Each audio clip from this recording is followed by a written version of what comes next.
Student, आइए इस video में हम राइट एंगल ट्रायंगल की एक इम्पॉर्टेंट प्रॉपर्टी पाइथागोरस थ्योरम के बारे में पढ़ेंगे। इस वीडियो में हम पाइथागोरस थ्योरम को एनिमेशन के थ्रू प्रूव करेंगे। इसके लिए सबसे पहले आइए जानते हैं कि राइट एंगल ट्रायंगल यानी समकोण त्रिभुज हम किसे कहते हैं। यदि किसी ट्रायंगल का एक एंगल अगर आपका 90 डिग्री होता है तो हम उसे राइट एंगल ट्रायंगल कहते हैं। और राइट एंगल ट्रायंगल की जो फ्रंट की जो साइड होती है उसे हम हाइपोटेनियस कहते हैं। This is our hypotenuse. 90 degree के फ्रंट की साइड को हम हाइपोटेनियस मीन्स कर्ण कहते हैं। और अदर टू साइड्स हमारे लेग्स कहलाते हैं राइट एंगल ट्रायंगल के। यदि हमारा ये एंगल 90 डिग्री है और इस एंगल को हम कंसिडर करें तो ये हमारा बेस होगा और एंगल के फ्रंट की साइड को हम परपेंडिकुलर डिफाइन करते हैं। और यदि हम इस एंगल को लें और ये 90 डिग्री है तो ये हमारा बेस और ये परपेंडिकुलर होगा। तो किसी भी राइट एंगल ट्रायंगल में हाइपोटेनियस का square means A B square की जो वैल्यू होगी वो other two sides means B C and A C के स्क्वायर के सम के इक्वल होगी। Means in a right angle triangle square of A B is equal to sum of the square of B C and A C. आइए इसको हम animation के through prove करते हैं।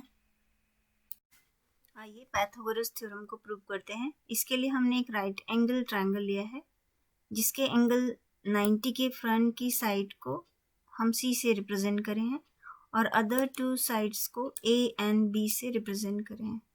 अब सेम इसी पैटर्न के 4 इस राइट एंगल ट्रायंगल को लेते हैं और उसको न्यू फॉर्म में हम अरेंज करेंगे। This is our first, second, third and fourth. जिससे ये न्यू शेप में जो अरेंज हो रहा है it is a form of square जिसकी साइड लेंथ हमारी टोटल आ रही है a plus b and this is also a plus b, this is a plus b and a plus b. तो 4 राइट एंगल ट्रायंगल हमारे new pattern में arrange हुए हैं।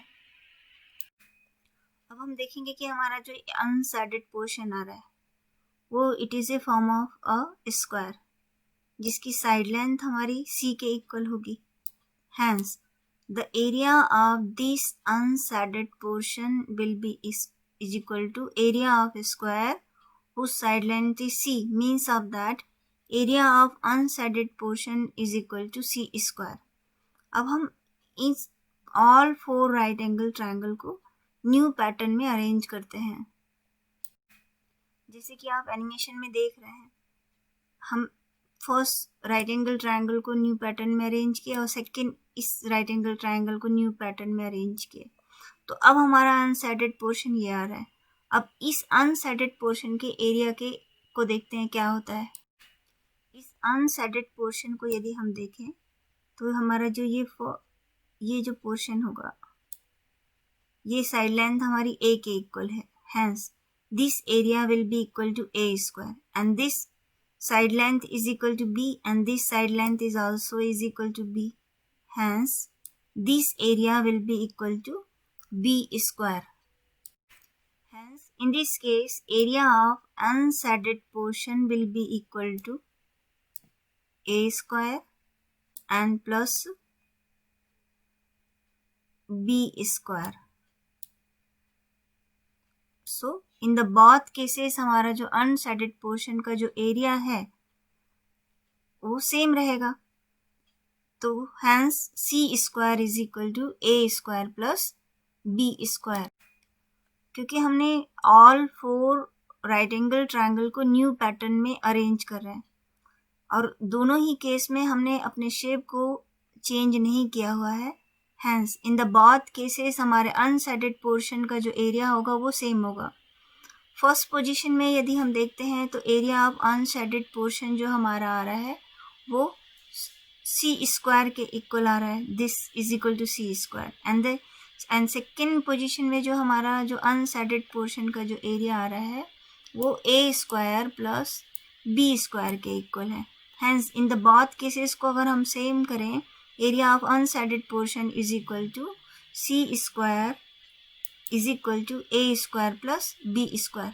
तो यही हमारा पाइथागोरस थ्योरम का स्टेटमेंट है कि हाइपोटेन्यूज का स्क्वायर मीन सी स्क्वायर जो होता है अनदर टू साइड के स्क्वायर के सम के इक्वल होता है। यहाँ पर हमने एक राइट एंगल ट्रायंगल लिया है।